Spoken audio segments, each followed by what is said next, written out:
the Thirsty Professional. Oops. Hey, it's time for the Thirsty Professional. I almost jumped the gun there. There's time for the Thirsty Professional. Hey, this week I am joined again by Seamus Corry with the much anticipated part 2 of his incredible journey. Stay tuned. You do not want to miss this. Go grab your cuppa. We're going to be back lickety split.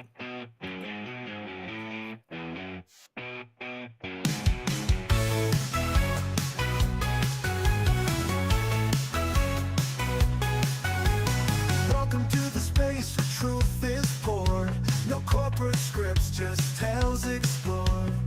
From passion quest to purpose found, the thirsty professional breaks new ground. So fill your cup, let's have a chat about careers, life, and all of that.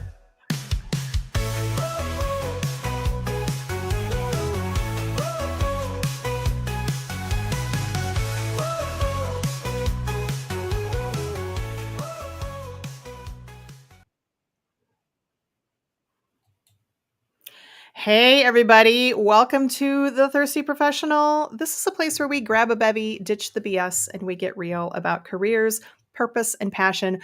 I'm your host, Beth Ann Campbell, former corporate queen, now full-time author and podcaster, always a badass, author of the award-winning Where the Hell is My Bacon? Hey, for all of you disenfranchised corporate folks out there, snarky, sweary, but some good lessons about leadership from the people, not from the executives. Go out and check it out.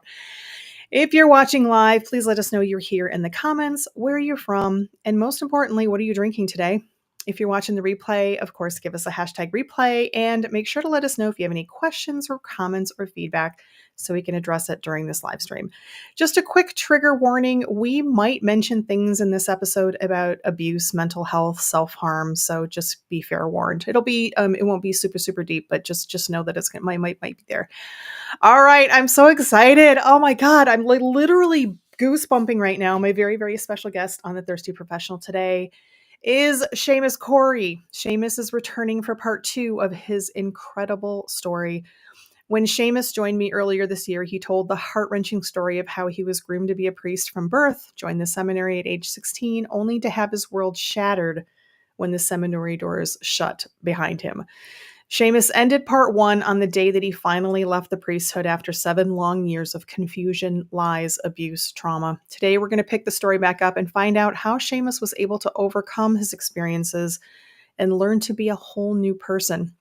Please help me welcome Chief Wellbeing Officer, Seamus Corry. Seamus, welcome with your new hat. I love Thank it. you so Your much. Scotland Thank you so hat. much. Yes, it's I'm awesome.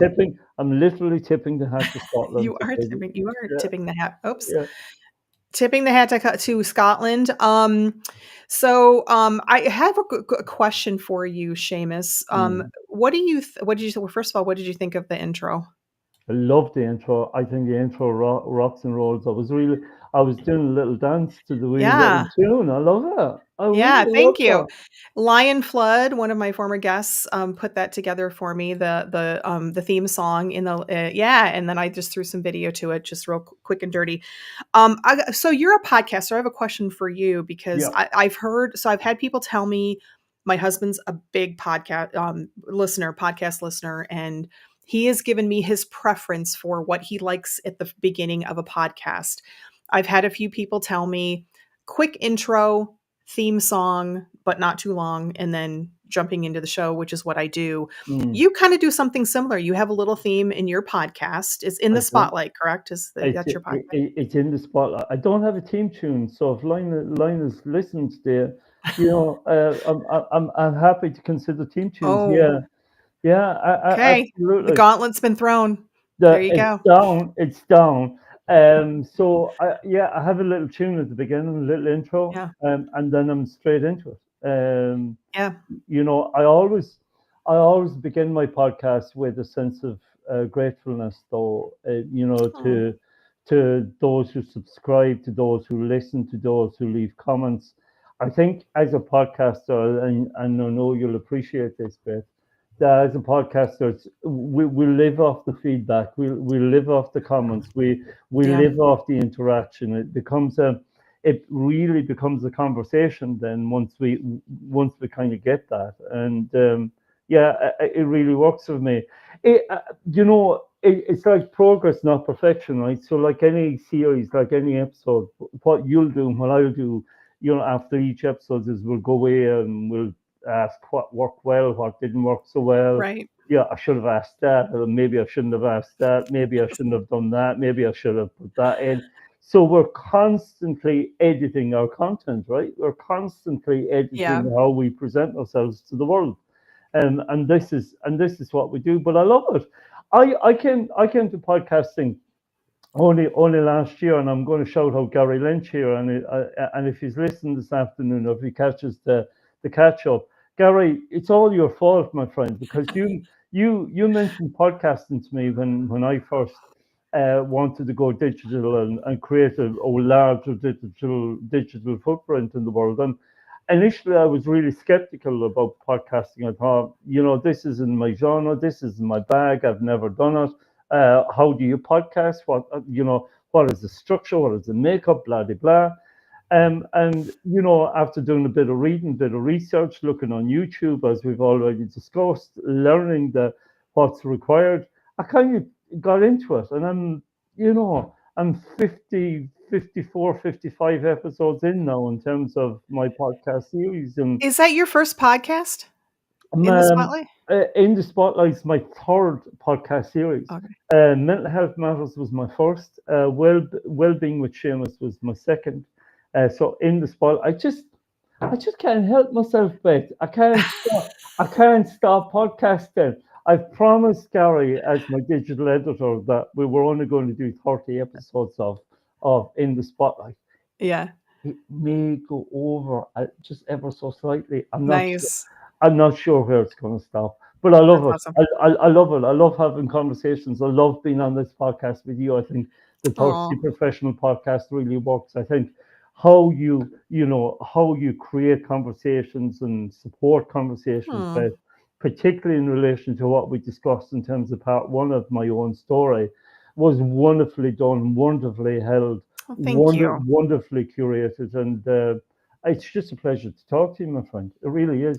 Well, I love talking to you, and I'm so honored for you to say that. For I've had a couple of people, especially about the episode part one, which is episode 16, folks. If you haven't seen it, go out there and check Mm, it out.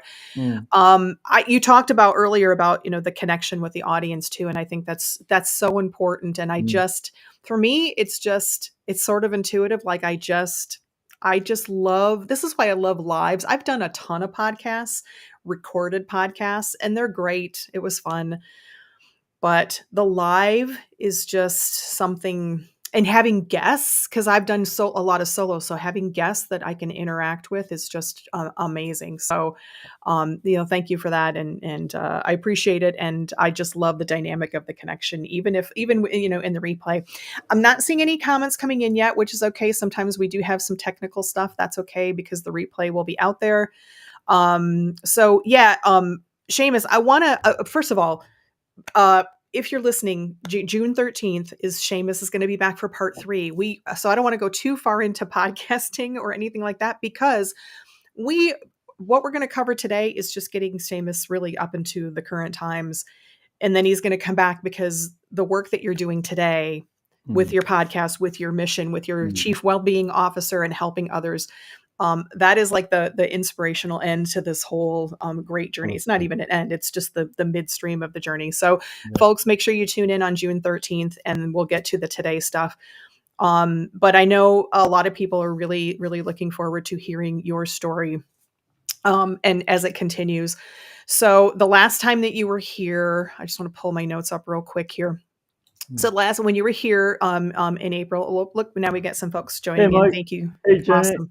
Awesome. Well, hey, and let me just take a pause here from starting this because I think we're just having a little bit extra delay of technology.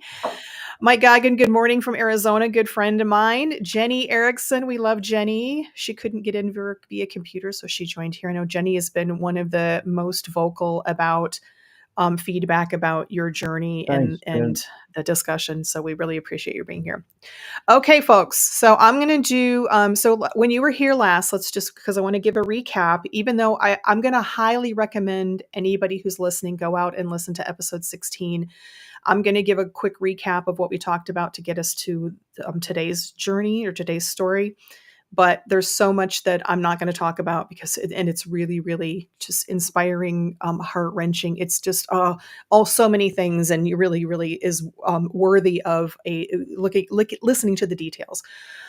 But last time you were here, Seamus, you told us about how you were groomed as a priest since birth. And you told us about what happened after you reached the seminary. And so this week we're going to continue that story from that point when you left the priesthood for all intents and purposes. Yeah. So, folks, the recap: Seamus was born prematurely, given a 50-50 chance of surviving.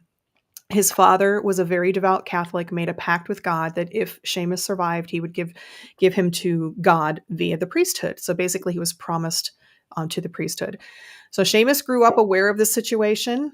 And until he was 16, it wasn't that starkly different from a lot of people. But when he was 16, he entered the seminary, and almost as soon as his parents drove away, stripped of his belongings, underwent what can only be described as psychological abuse or torture. For the next several years, experienced trauma, abuse, questioning his purpose, losing friends, afraid to make friends for fear of losing them, trying to figure out how to get out of the seminary, living through the aftermath of a good friend taking his own life. He eventually got his own parish, had to endure horrible living conditions, misuse of parish tithings by the authority, the pain of having to help so many people through death, and then also the conflict of performing baptisms on babies, knowing he would likely never have children of his own in being a priest. All of this, in addition to his own inner struggles with the trauma and abuse he had experienced, carrying the weight of it all without the support that he really needed. So to say that he felt alone in this journey is an understatement. To make matters worse, he found out that the psychological evaluations that had been undertaken on him at several points in this time frame by the authorities in the church to determine his suitability for the priesthood had basically indicated consistently, not the right person for the job, and maybe he should be guided in another direction, which is what he probably most wanted to do, and yet here he was. So he had never been privy to this until later. Long story short, too late.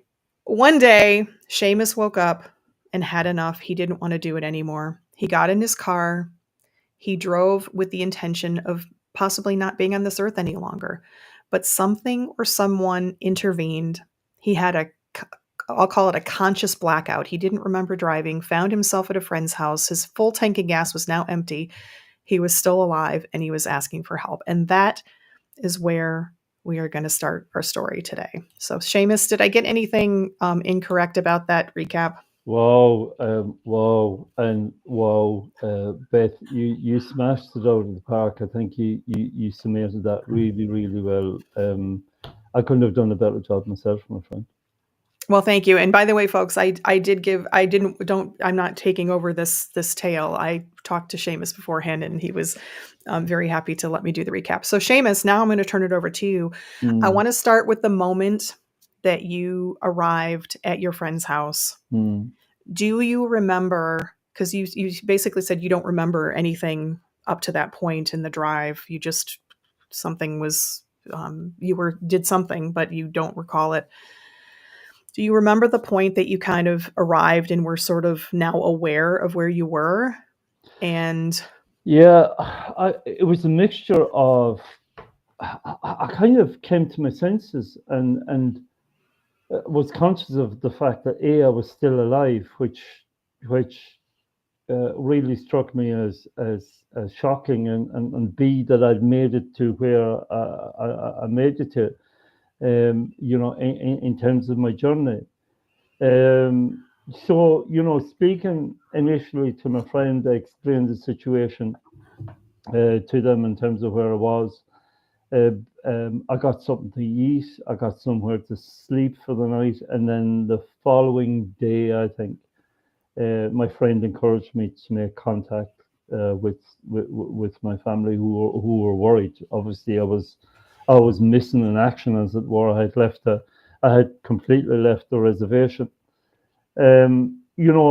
Events happened very quickly after that. That my brother came and met with me, and took me initially home. Again, I wasn't kind of accepted at home. And home would be where your My parents. parents, Yeah, yeah, okay. my parents didn't want me in their own home. I was an embarrassment to them, and I just needed to be somewhere. So the bishop himself, the wonderful Bishop Willie Walsh, who since passed away, was for me the epitome, the first recognized characteristic of humanity that are recognized in the church, that he saw the situation for what it was. He recognized the pain and trauma that I was in, and sought to firstly support me in that, but also literally give me a roof over my head. So I got sanctuary in his own home, in his bishop's residence. Yeah, Wow. for the And this is still in Ireland, right? this is still in Ireland, and, Yeah. and this is 1996, and this is,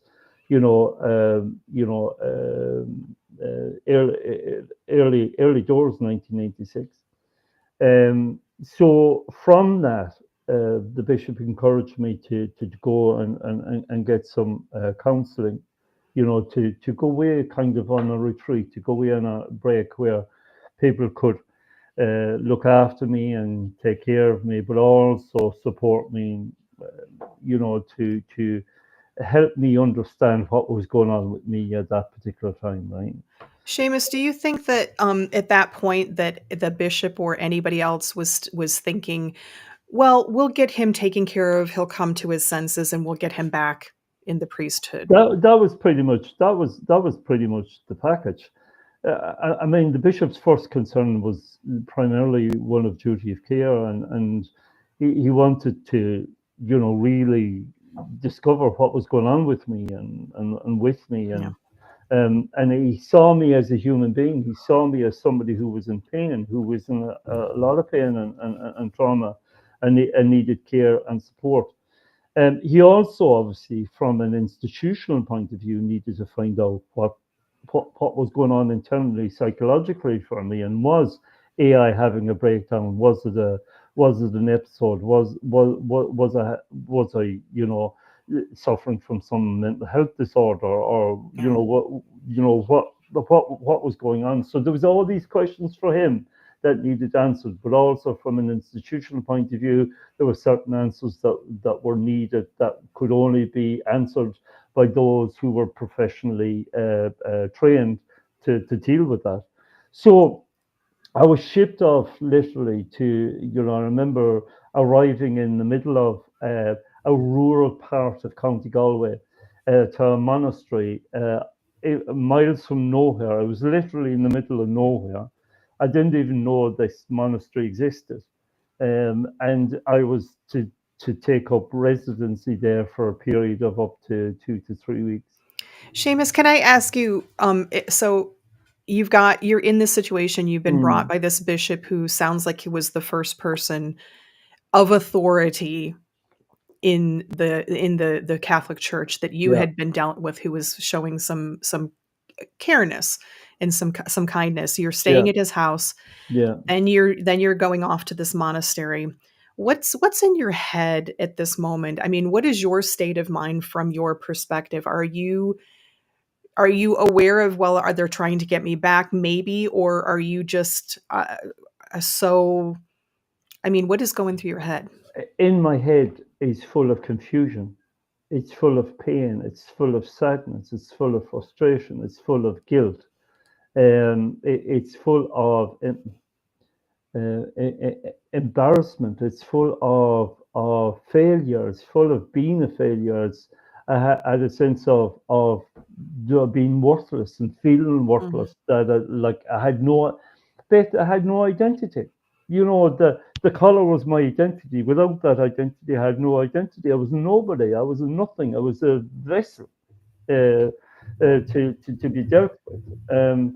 So from that point of view, I didn't have a really good impression about myself, and I was still internally feeling feeling all this pain, and all this angst, and there was anger, there was frustration, there was sadness, there was grief, there was, and it was literally, by the time I got to the monastery, uh, sometimes trauma can be so overwhelming that it can be completely debilitating, literally physically debilitating, No. literally physically debilitating. And by the time I got to the monastery, I was done.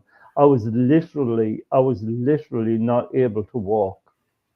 Were you able to, even in this process, even protest, ask questions, No, and no, no, it was just I didn't have any energy left. Beth. no. I had nothing left. There was nothing in the tank. I mean, roll it back a few days earlier, and I had planned to take my own life. Yeah. So, and that was the end for me, and I was still found myself here, and that was confusing and upsetting and frustrating. But it was yeah, it was just a debilitating world of of pain and suffering that literally forced me off my feet, and I literally couldn't walk. I felt as if I was carrying the weight of the world on my shoulders, and Mm. I just wanted to unburden myself. You know. Yeah, I know so many people out there feel your pain, that who've Mm, gone through this kind of extreme trauma, that it mm, is just, and it makes perfect sense. I yeah. feel it when you talk about it, Seamus. I feel if I'm not even knowing you, I'm just thinking I'm just numb. I'm I, in I, I despair and I had confusion, and nothing. I had nothing. I had nothing. I had nothing in the tank. It was. I felt completely and totally empty, and then without the support of even of your parents. without the support of my parents, without the support of my family. Um, but I had the support of that one friend, um, um, who literally supported me, who drove me to the monastery, and who stayed outside the monastery each day of those 3 weeks.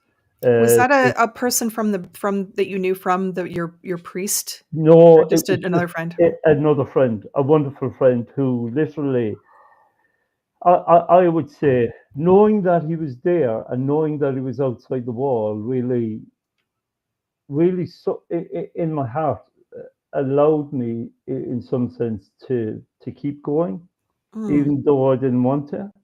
But knowing that somebody really cared that much, that he was willing to camp up outside the monastery to ensure that I was okay, meant A a great little deal. little spark of hope. Just a little bit, just a little bit, and that for me, and he knows who he is, will always remain for me, one of the turning points in my life. That was the first bit of love and care that I received, Mm. in what had been a really traumatic journey for me up to that point. Um, Once I got to the monastery, uh, pretty much bedded down for the next 3 weeks, and the church had brought in two counselors, in inverted commas. If it'd been the Middle Ages, these guys would have come in with cattle prongs, to it would have been open brain surgery. Really, that's what they would have wanted. They would have had you up on a table. They would have opened your brain and just figured out. The whole purpose was to try and figure out what went wrong with the program, right? Yeah, not priority on No, let's figure out what's going on with Seamus and get him well and yeah, figure out what's best for him, but okay, let's make sure that there's nothing in the program that we might have to address okay. something. I equated to the breakdown of a Tesla, right? Other electric cars are available, but the Tesla comes to mind for various reasons that we won't go into at this moment in time, but that's a completely different podcast. But just say a Tesla breaks down, right? What's the first thing a mechanic will do? A mechanic will take the Tesla into the garage and go, "What's wrong with this Tesla? Why did it suddenly break down? Why is there no energy? Why is there no power?" This There were two religious mechanics, right? This is what I'm telling you, and their job was to kind of open me up psychologically and find out what went wrong with the program. Why did 7 years of seminary training not work on this guy? What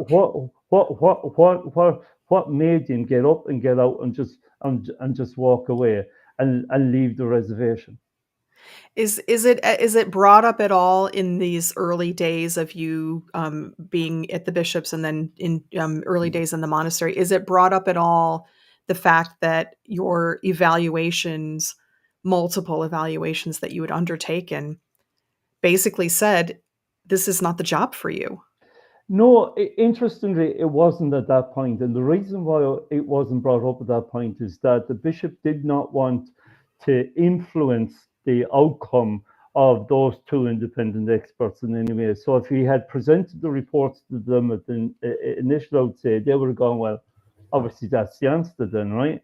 They had to come to a conclusion in their own right. And there was two of them. There was Laurel and Hardy, Were they psychologically trained, or were they Yeah, more, yeah, okay. psychologically All right, trained. at least there's that, I Yeah, guess. these were the best of the best Laurel and with the Hardy. more. Yeah, by the end of the process, Beth, I would have pleaded guilty to any charge to which wish to put at me. I, in some sense, feel how it must have felt for the detainees in Guantanamo Bay who were there Mm. without charge, right? Who were there for months on end. Granted, I was only there for 2 or 3 weeks, but it felt like months on end. The pain was absolutely horrendous. And you know when you lift the scab, when you lift the flap, as it were, and you look inside and you see all this trauma and this pain, and they have a good route around, and they say, right, thank you, and you come back again tomorrow. You still have to go away with that. Yeah. That's not dealt with. None of that has been processed. They don't give you any treatment. They just say, oh, okay, take some notes and see you again tomorrow. So you were was it in the monastery for 2 or 3 weeks? About 2 or 3 weeks, yeah. That's the So kind of remember. tell me so you arrive, and now is it mostly daily you're undergoing this evaluation by these two, Laurel and Hardy? Almost daily, for 2 and 3 hours at a time, yeah. For And two what and else are three you doing while you're there to fill your time, and are you communicating with anybody hours. else? Internally, probably dying, I would say. Internally dying, yeah. I remember the first couple of days, I just couldn't get up out of bed. I literally couldn't move at all. I was just, if you've been carrying that weight for such a long time in your body, carrying that trauma for a long time in your body, you literally I couldn't move. I couldn't move. So literally I had to learn how to walk again. Put one foot in front of the other. Literally get my legs moving again. Because my whole body just seized up. So it was a process of, get sleeping, and I slept quite a lot, eating, and I ate pretty good, walking, and I took, small amounts of exercise at the beginning, leading to large amounts of exercise, towards the end of the process. And it was just physically rebooting my body, together with all the psychological stuff that was going on in the background, right? So what happens, and if anybody's hearing my dog barking, I apologize. The pool guys are here. Seamus, what happens towards the end of this? What's the next step you're So, like any process of assessment, Beth, they complete the report and file its conclusions, and I went back to the bishop's residence to hear the final analysis in terms of the report, because they had to report directly to the boss, which was the bishop. So the bishop at that point sat me down in a room, and he had a whole reek of paperwork in front of him. and it pretty much just laid out the facts as they saw it. He also had the reports, the evaluations from both St. Patrick's College, Maynooth and St. Patrick's College and Thurles, together with the final evaluation that was done by the psychologist on retreat. And he opened it all at the same page and he said, I invite you to read it.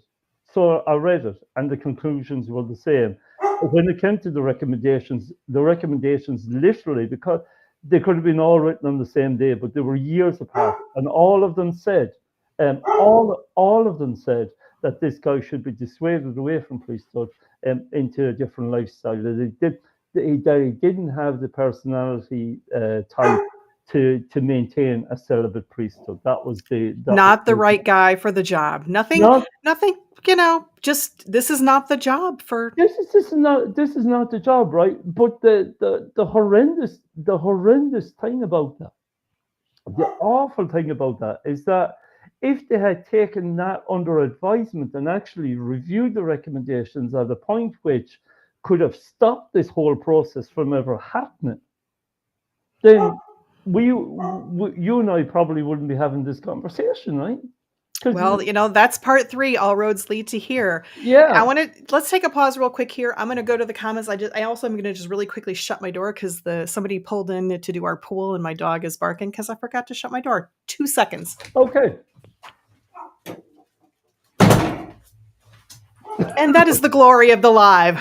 All right. I love the live. Anything can happen in a live, right? I really need a checklist. In fact, I have a checklist, but, and when the pool guys are here, they're just, they're getting stuff out of their truck and she's just, yep. Carolyn is here. Carolyn, your friend. I'm here, brother. I love you. Hey, sis. Love you, Jenny. Sis. Seamus was in a world of pain, literally. Yeah. And Carolyn says it's not showing on LinkedIn. I don't know, Carolyn, technology, the delay was quite large today. So I don't know what's going on there, but, she also says, I'm here for you always, brother hearts. And likewise. She's here live. Likewise. So I'm so happy for you to join us here. Okay. So you're at this end of this situation, or at this point in your journey where basically, by all accounts, this ain't for you. Yeah. Seamus. Yeah. So what happens next? Okay. What is in your head? You're hearing this. I mean, what do you even fathom in your head? And maybe you're just still in that point of still being weary and fatigued and just empty. But when you start hearing this and you're thinking, what goes through your head thinking, what am I going to do? Or are you not even there yet? I'll preface it by saying that during this whole period, I came upon an album for the first time in CD format when, CDs were a thing, right? Back in the olden days. Yeah. And I like the title of the album. And the title of the album was Jagged Little Pill by a wonderful artist Alanis Morissette. Alanis Morissette, yeah. Right? It was a wonderful album of the 90s, which spoke to me in terms of our own angst and anger and rage and chills. Right. So this became my motivational track. Wow. Right? All right. Period. I played it and played it and played it and played it, and I got it. Do you know one of those albums that you find that really resonates with you and speaks to you, and you just play it over and play it over and play it over. Yes. And when the CD wore out, I just bought another one and played it over and played it over and played it over. And there was those tracks became my mantras because I was so angry. I was so frustrated. I was so hurt. I was so frustrated. I was so disappointed that it had taken such a long time to get to this point in the story, right?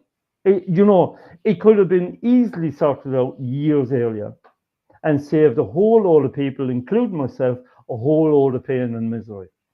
Yep. Right?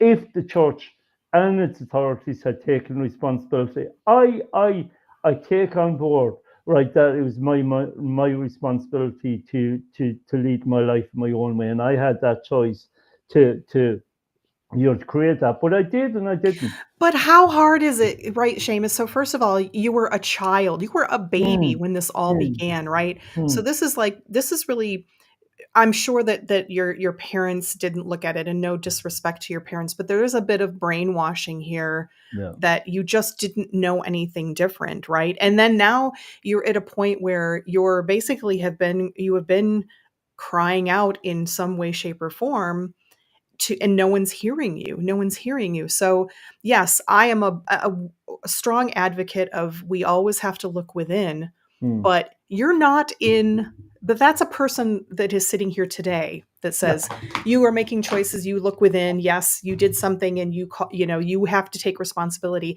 You're not that person. Then No, you are completely different.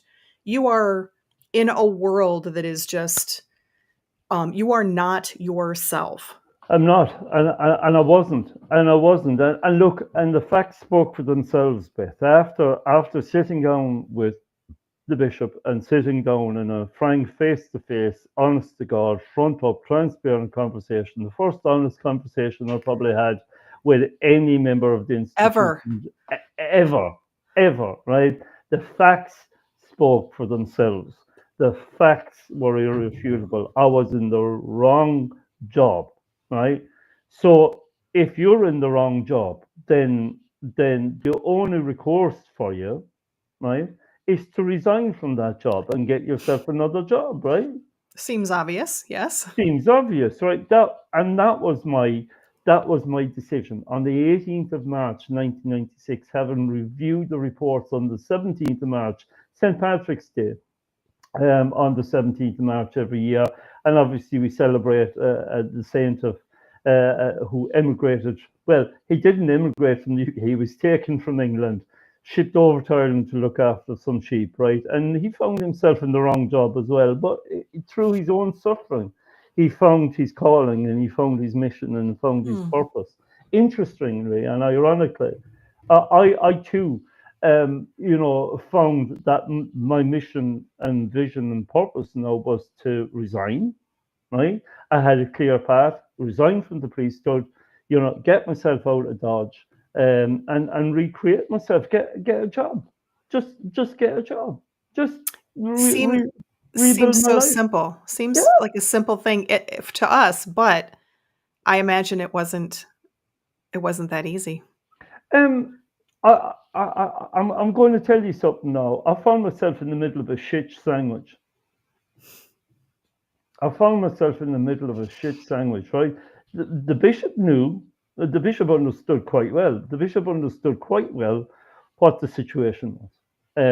And he understood my reasoning and he understood my logic and he understood my conclusions in terms of what I'd read, been through, experienced the whole 9 yards. And he was happy to support that. So on the 18th of March at 6 o'clock p.m. in the evening, I handed my letter of resignation over to the bishop and said, Bishop, this is my letter of resignation. I formally wish to declare my resignation from the Roman Catholic priesthood. Right?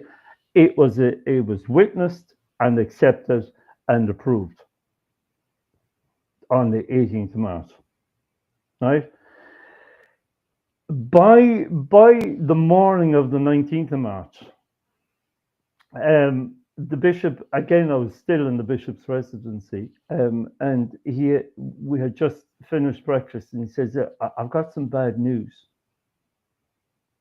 I says, I, I, I thought actually he was going to tell me, you're kicked out now, right? You're going to have to leave my Yeah, home. see ya, Yeah. bye. You gotta, See, yeah. see, bye-bye. I need the room, if somebody else coming in, right? The That next kind of guy stuff. Yeah, who's yeah. disenfranchised is Yeah, coming yeah, in. yeah. Next guy come in. I've got to go through this whole process again, right? Yeah. So he said, "Look, I've had your dad on the phone, and your dad's not happy." So I says, "What? What are you saying to me?" He says, "Well, your dad's not happy. Your dad would really like you to think again about your decision." But I says, "I already handed my Mm. resignation in, which was accepted the day before, the evening before, and you've accepted it." He says, "I know." He says, I'm going to put a hold on that. And I says, I've been thinking about it, and here's some options maybe you could think about. Uh, and in my head, Beth, in my head, it was Yeah. fucking crystal clear. It was clear in my head that I needed to resign, I needed to get out of the Dodge, I needed to reboot somewhere else, and I needed to get out. Obviously, that didn't happen. So the the the Well, the Seamus, what is going through your head? You finally get to this point yeah, after all of this, and then the one of the two people in your life who is, you hope, and again, no disrespect at all, but I imagine that there is a huge, it's what a letdown that you finally reach this point, and then yeah. the person that you want to love you unconditionally and support you has different ideas. Has different ideas. That the only thing that will accept is for me to remain in priesthood, whether that's in Ireland or another part of the world. And the bishop had a mission in Zimbabwe, uh, and he said, "Look, I can send you over to Zimbabwe. I can send you away from Ireland, away from family and stuff, and you can live your own life. But the only kind of proviso is you can never return, and you probably die over there, and you'd never see your family or friends again." No, not an option. He says, second option, he says, I can send you to Scotland, where you can have some R&R, maybe some time to reflect, spent in the company of the Cistercian monastery and Cistercian monks. He says, you can come to an awareness. He says, and I'll give you a little, bit of pocket money to keep you going, and that sort of stuff, and you can have as much time as you want there to kind of come to decision, that your dad will be happy with. So let me just get this absolutely fucking clear in my head. So I know you're looking in the same way as I looked at him, all those years, and I said, look, I resigned, right? But my resignation was accepted, but now it's not accepted. Now it's on hold. Now you want me to recant my resignation. Now you want me to go off to Scotland, spend some time R&R in a monastery, surrounded by monks in the Catholic Church and in a closed environment, so that I can reflect on my decision. So ultimately, the decision I make will not be mine, but it'll be one my dad will be happy with. Right. So that's the reality, right? He says, yeah. He says, but take the time you need. Take the time you need, right? Take the time you need. Oh, I will. Me and Alanis Morissette, we're gonna go and we're gonna take take a little time. We're going to take a little time, right? So if I wasn't confused before, I'm confused now. I'm really confused now. I really am confused now. So anyhow, I said, shit, Ireland was dead to me because my family wouldn't accept me at home. My dad wouldn't accept me if I didn't make the decision that he wanted. I could no longer go home to my own community. I could no longer go back to my parish. I was essentially persona non grata. Yeah, you're outcast. I was an outcast. I was a black sheep. I was an outcast. Whatever you wanted to do, right? Nobody would have me. So with no other options on the table, I took the Scottish option, right? And on the 29th of April 1996, I arrived, landed. I can remember the plane journey. I can remember, my brother took me to the airport because my mum and dad couldn't even see me off, right? They couldn't even say goodbye to me. That was the reality. I was the unspoken elephant in the room. Yeah, I was the elephant in the room. So my brother took me to the airport, took me to departure, said, see you later, and I was off. I was off with 2 suitcases. That's all I had left. Everything else had been liquidated. I had cars that were financed, needed returned. Everything was. I basically had 2 suitcases left. That's what I had. That's what I had. That's what I had. I got on the plane, took off from Shannon. Never been to Scotland before. I'd never been to Scotland before. Arrived in Edinburgh Airport at 5 minutes to 6 on the 29th of April. The sun was just going over the horizon. I had been in Evelyn. I'll never forget the plane journey though. I always remember that plane. The plane was an Aer Lingus biprop, right? So it was one of these propeller ones, and I think it was on its Wow. last. I think it was on its last flight of its life, right? Oh, because I'll never forget it. Because at one stage I was strapped into my seat, and I shit you not, I literally thought I saw a bit of sky underneath my foot. Oh my God. So you've gone through all of this You know what I mean? trauma, abuse, torture, Yeah. confusion, frustration, and now you're finally maybe sort of at least getting away and you're going to I, die in this Well, plane. I thought the church had put me on a death flight, right? That was literally going to It was nosedive. calculated. It Yeah, was it strategic. was like it was going. I was going into the Irish Sea, and that was it. I would never be heard about again. And all the people Yeah. on it were We all won't have really. that notch on our We, reputation. We we could won't. just, We won't. oh, so how so tragic. He died in this Yeah, we horrible. won't have that, right? We will. Oh, I mean, fucking plane went down, right? The plane was on its last legs then. I mean, the whole thing. I remember Yeah. when it landed, and you know that way it shudders when Yes, it I comes do. into land, right?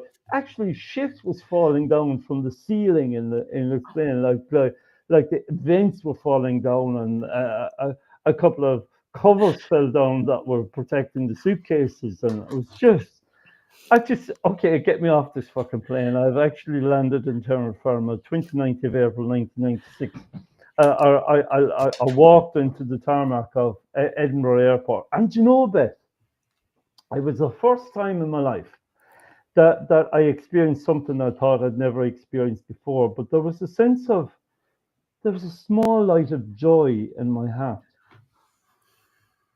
Weirdly, there was a small light of joy. And I couldn't really put my foot in it, but I felt as if my ancestral line, the Corry line of my family, was just saying, "Welcome home. It's been a long time. It's been a long time Mm. since we've seen you. It's nice to have you home." Right?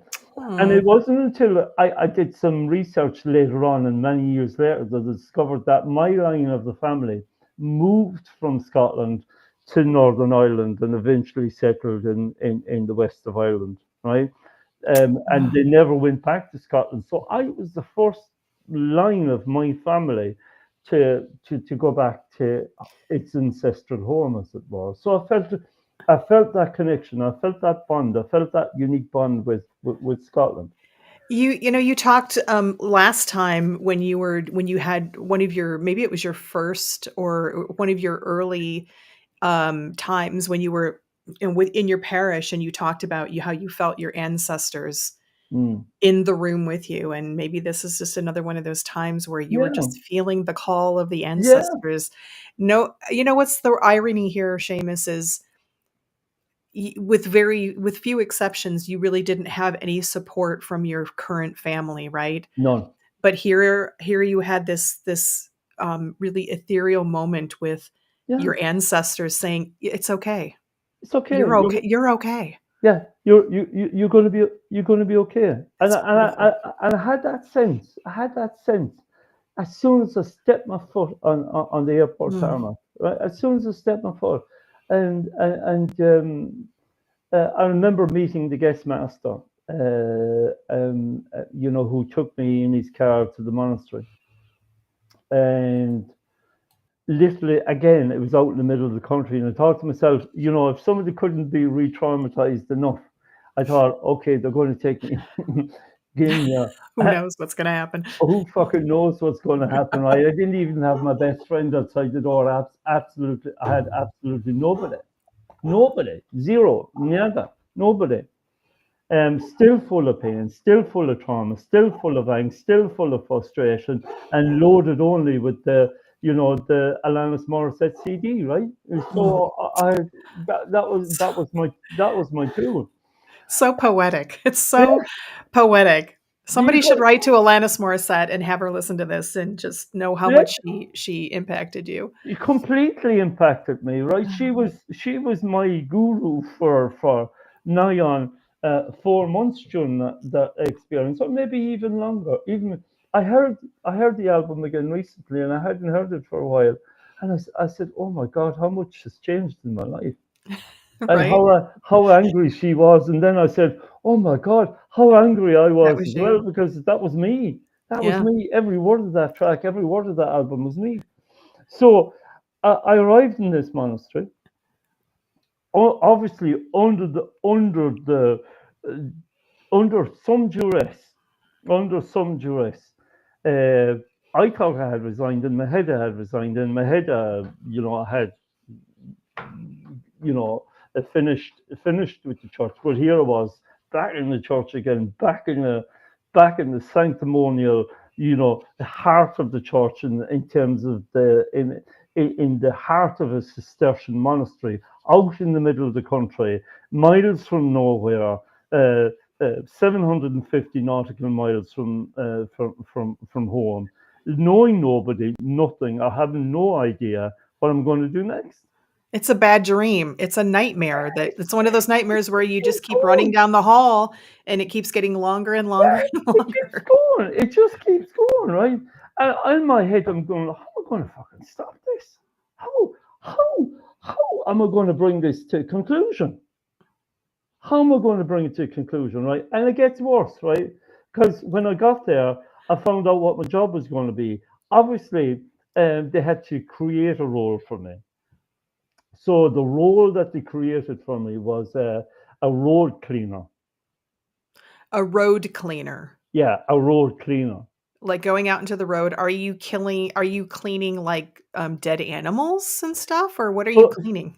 so let me describe it for you.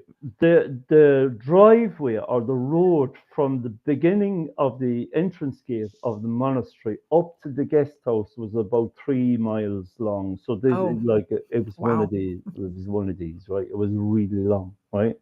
No, and it was in a forest canopy. It was under a forest canopy. So needless to say, over the years, there had been a whole lot of debris, leaves, muck, dirt, all that kind of stuff, lined up against the vergings or the edgings of the road, as well as the road itself had gone into some level of disrepair and needed cleaned. So with a shovel, a wheelbarrow, and a brush, this was my role. So literally, I was given 3 square meals every day, a wee little bit of pocket money from the bishop to keep myself going. I had one day off a week to do with what I wanted, and my role was to clean this road, get this road clean.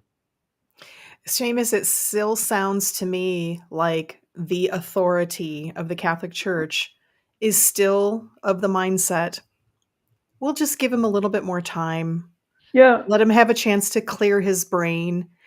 He'll come around. he'll come around. Yeah, he'll make the decision that's right for him. So I literally was cleaning shit. Literally cleaning shit off the road, literally cleaning, historical shit off the road. So you can imagine what my mindset was like every morning as I went out. Yet another day of cleaning shit. I can imagine because I've seen 100 movies with this plot of some person losing everything. You didn't even have anything to begin with, and you lost it, and now Uh, here you are. in the How middle of long nowhere, in a nowhere? strange country, in an alien environment. I didn't even have a social security number, so I couldn't claim anything. I didn't have anything. I had nothing, nothing, nada, nothing. So, we're getting to the point of our time here, but I want to get to tell me how long that you did this, and tell me what is the next pivotal Okay. moment. Because we've got part three, folks. Just a reminder: on June 13th, Seamus is back.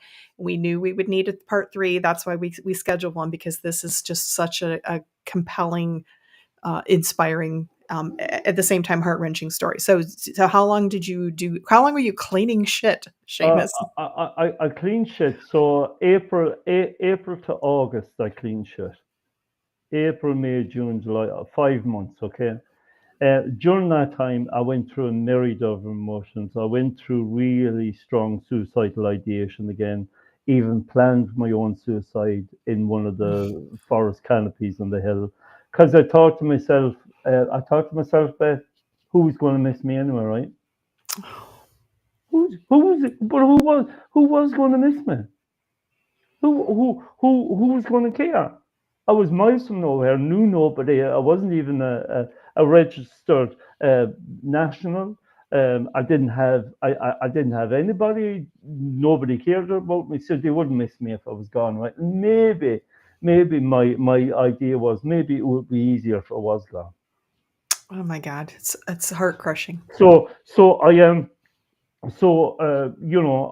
climbed the hill one evening with a rope and sat in front of a tree, saw the sun go down, saw the horizon go down, and I thought, as soon as that sun goes down, I go down.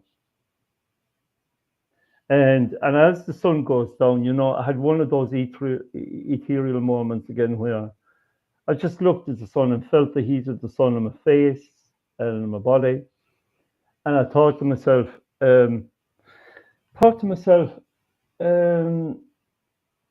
you know, um, if I do this now, after the sun goes down, I'm never going to see another sunrise again. I'm just never going to see one again. And it was at that moment that an inner voice spoke to me and said, just trust me. Just trust me. I heard it as clear as I'm speaking to you now. Just trust me. And I thought, where's that come from? Certainly, I didn't see it, but there was a deep sense of resonance. Just trust me. Those words were very clear. So I went, okay, I trust you. So I climbed down off the hill. I put the rope back in the shed, and thankfully I saw the next sunrise and sunset, and many sunrises and sunsets after that. But I still needed an exit strategy. I still needed an exit plan. I still needed somebody to, rescue me, as it were, from this fucking madness that I found myself in. And part of the retreat, any monastic retreat, is every so often you have people who come. Guess who come to, retreat, basically to go on spiritual retreats. And it was on one of these retreats that I met the person who would become my first wife. And I'm not going to go. I'm not going to go into too much detail about it. Yeah, I think that's a good place to start up next time. Yeah. Seamus, amazing. So yes, just a reminder, June 13th, everybody. I want to go to the comments real quick. We will be wrapping up shortly, part 2. Again, June 13th, part 3. So if you have any final comments before we get off of here, please put them in so we can accommodate the delay.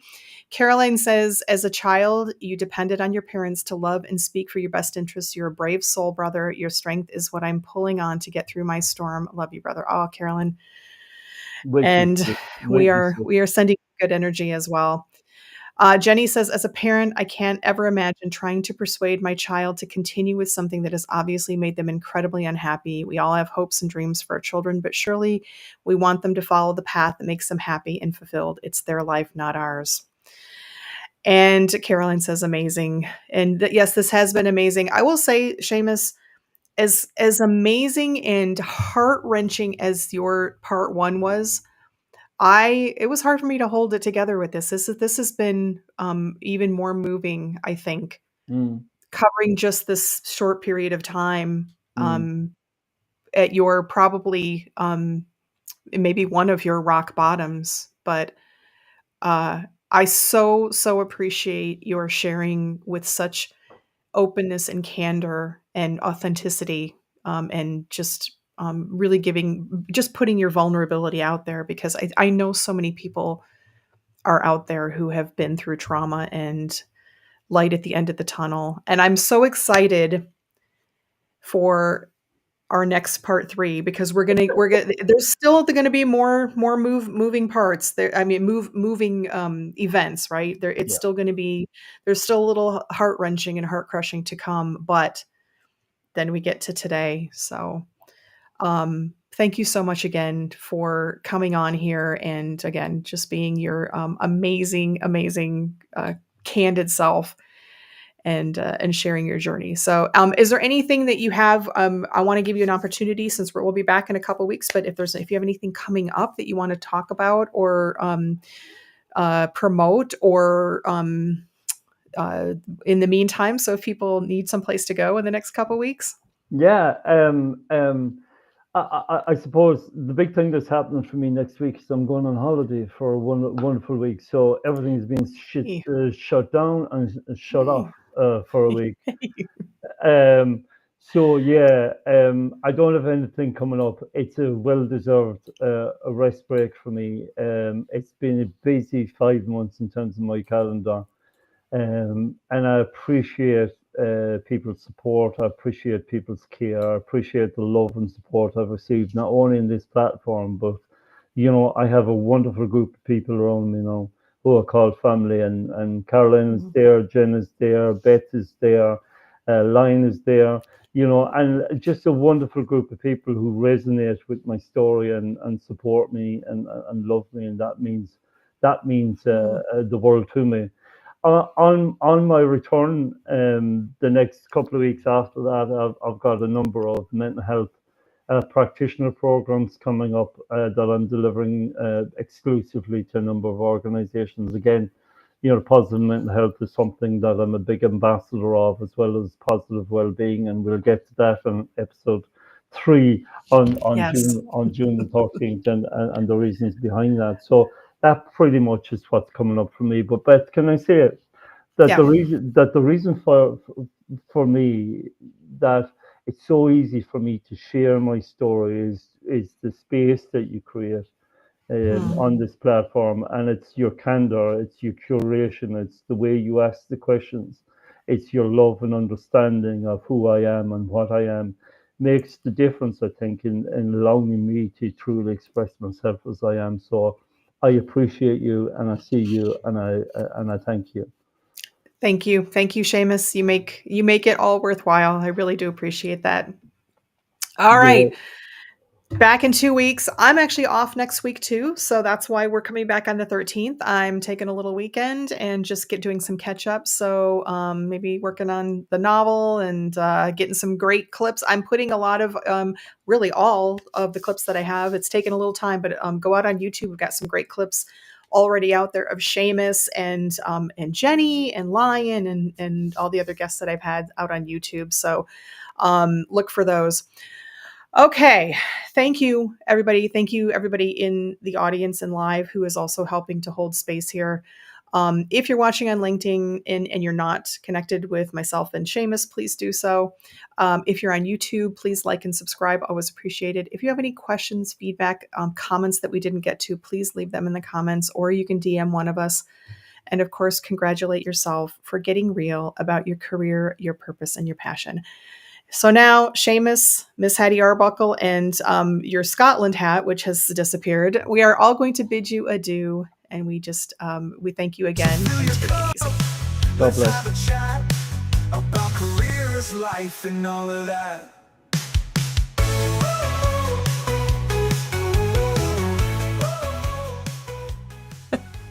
Well, that was fun. All right, time to go make some bacon.